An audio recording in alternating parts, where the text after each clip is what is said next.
तुगलक वंश 1320 से 1414। तुगलक वंश ने दिल्ली पर 1320 से 1414 तक राज किया। तुगलक वंश का पहला शासक गाजी मलिक था, जिसे गयासुद्दीन तुगलक भी कहा जाता था। वह मूल रूप से तुर्क भारतीय था, जिसके पिता तुर्क और मां हिंदू थी। गयासुद्दीन तुगलक ने 5 वर्षों तक शासन किया और दिल्ली के नज़दीक एक नया नगर तुगलकाबाद बसाया। कुछ इतिहासकारों जैसे विंसेंट स्मिथ के अनुसार वो अपने पुत्र जूना खान द्वारा मारा गया। 1325 ईस्वी में दिल्ली की गद्दी प्राप्त की। जूना खान ने स्वयं को मोहम्मद बिन तुगलक के नाम से पेश किया और 26 वर्षों तक दिल्ली पर शासन किया। उसके शासन के दौरान दिल्ली सल्तनत का सबसे अधिक भौगोलिक क्षेत्रफल रहा, जिसमें लगभग पूरा भारतीय उपमहाद्वीप शामिल था। मोहम्मद बिन तुगलक एक विद्वान था और उसे कुरान, फिक्र, कविताओं और अन्य क्षेत्रों की व्यापक जानकारियां थीं।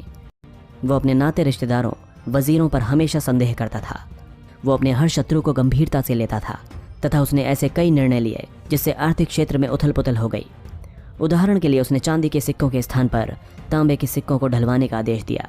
ये निर्णय असफल साबित हुआ क्योंकि लोगों ने अपने घरों में ही जाली सिक्कों को ढालना शुरू कर दिया और उससे अपना जजिया कर चुकाने लगे। एक अन्य फैसले के तहत उसने अपनी राजधानी दिल्ली से महाराष्ट्र के देवगिरी में स्थानांतरित कर ली। देवगिरी का नाम बदलकर उसने दौलताबाद कर दिया था। मोहम्मद बिन तुगलक यहीं नहीं रुका, उसने दिल्ली के लोगों पर भी दौलताबाद जाकर बसने के लिए जबरन दबाव डाला। इस फैसले के चलते जो लोग दिल्ली छोड़कर दौलताबाद जा रहे थे, उनकी मार्ग में ही मृत्यु हो गई। राजधानी स्थानांतरित करने का निर्णय गलत साबित हुआ क्योंकि दौलताबाद एक सूखा क्षेत्र था, जिसके कारण वहां पर जनसंख्या के अनुसार पीने का पानी बहुत कम था। राजधानी को फिर से दिल्ली स्थानांतरित किया गया। फिर भी मोहम्मद बिन तुगलक के इस आदेश के कारण बड़ी संख्या में आए दिल्ली के मुसलमान दिल्ली वापस नहीं लौट पाए। मोहम्मद बिन तुगलक के खिलाफ 1327 ईस्वी से विद्रोह शुरू हो गए। ये लगातार जारी रहे, जिसके कारण उसके सल्तनत का भौगोलिक क्षेत्रफल सिकुड़ता चला गया। दक्षिण में विजयनगर साम्राज्य का उदय हुआ, जो दिल्ली सल्तनत द्वारा होने वाले आक्रमणों का मजबूती से प्रतिकार करने लगा।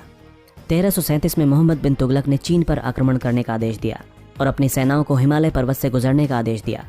उसके इस फैसले के कारण इस यात्रा में कुछ सैनिक ही जीवित बच पाए। जीवित बचकर लौटने वाले सैनिक असफल होकर लौटे। उसके राज में 1329 से 1332 के दौरान उसके द्वारा तांबे के सिक्के चलाए जाने के निर्णय के कारण राजस्व को भारी क्षति हुई। उसने इस नुकसान की भरपाई करने के लिए करों में भारी वृद्धि की। 1338 में उसके अपने भतीजे ने मालवा में बगावत कर दी, जिस पर उसने हमला किया और उसकी खाल उतार दी। 1339 से पूर्वी भागों में मुस्लिम सूबेदारों ने और दक्षिणी भागों में हिंदू राजाओं ने बगावत का झंडा बुलंद किया और दिल्ली सल्तनत से अपने को स्वतंत्र घोषित कर दिया। मोहम्मद बिन तुगलक के पास इन बगावतों से निपटने के लिए आवश्यक संसाधन नहीं थे, जिससे उसका साम्राज्य खत्म होने लगा। इतिहासकार वॉलफोर्ड ने लिखा है कि मोहम्मद बिन तुगलक के शासनकाल के दौरान भारत को सबसे ज्यादा अकाल झेलने पड़े। 1347 में बहमनी साम्राज्य सल्तनत से स्वतंत्र हो गया और सल्तनत के मुकाबले दक्षिण एशिया में एक नया मुस्लिम साम्राज्य बन गया।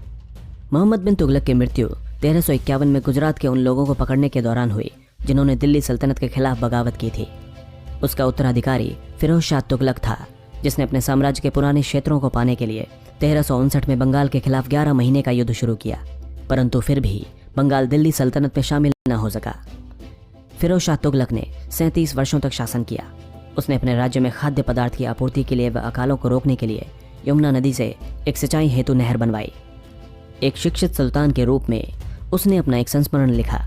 इस संस्मरण में उसने लिखा कि उसने अपने पूर्ववर्तियों के उलट अपने राज्य में यातना देना बंद कर दिया है।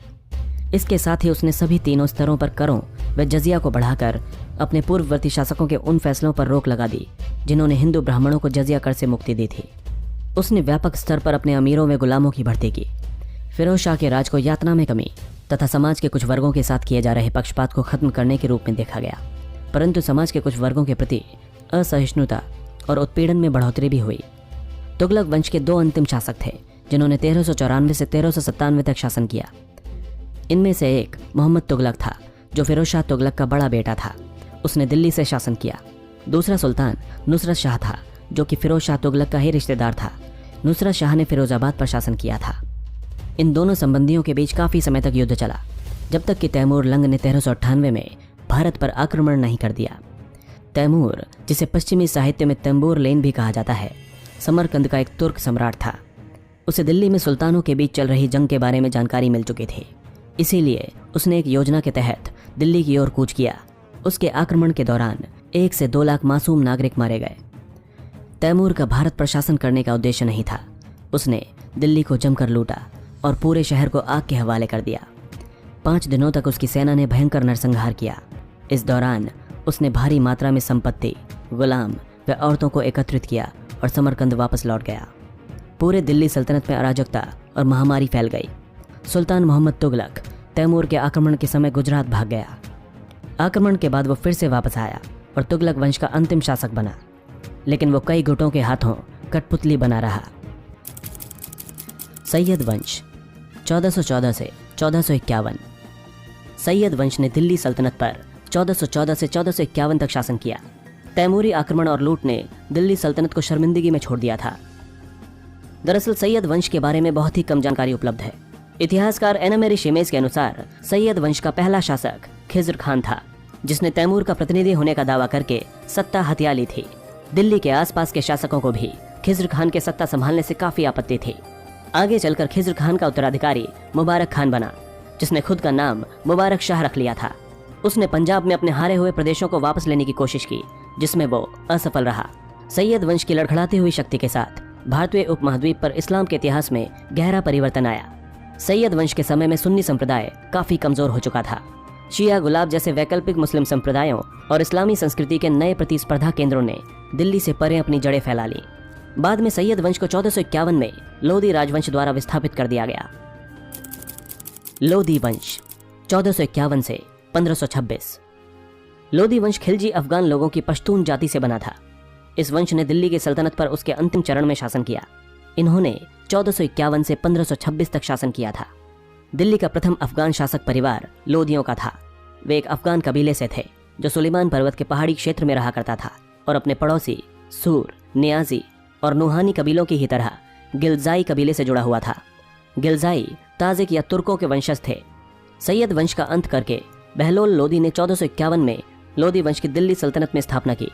यह वंश 1526 तक सत्ता में रहा और सफलतापूर्वक शासन किया।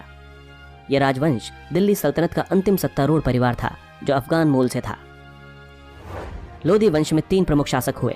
बहलोल लोधी 1451 से 1489, सिकंदर लोधी 1489 से 1517, इब्राहिम लोधी 1517 से 1526।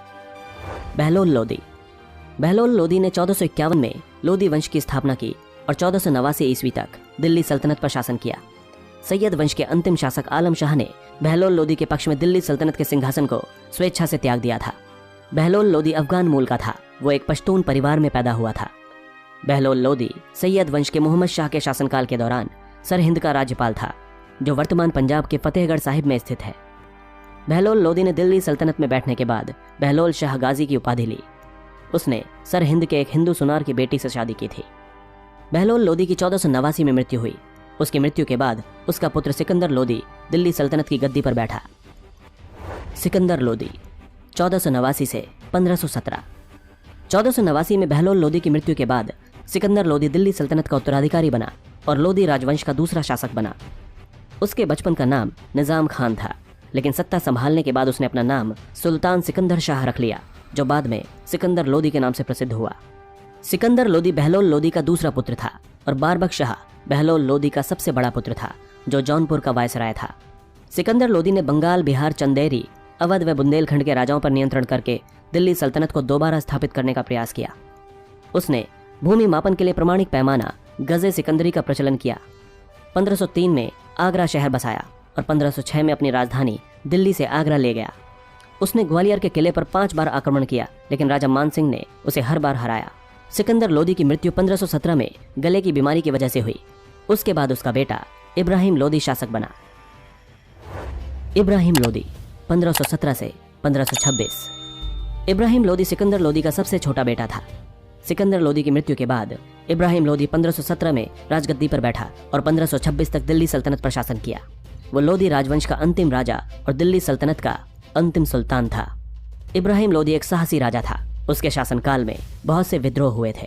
जौनपुर और अवध में विद्रोह का नेतृत्व दरिया खान ने किया। दौलत खान ने पंजाब में विद्रोह किया।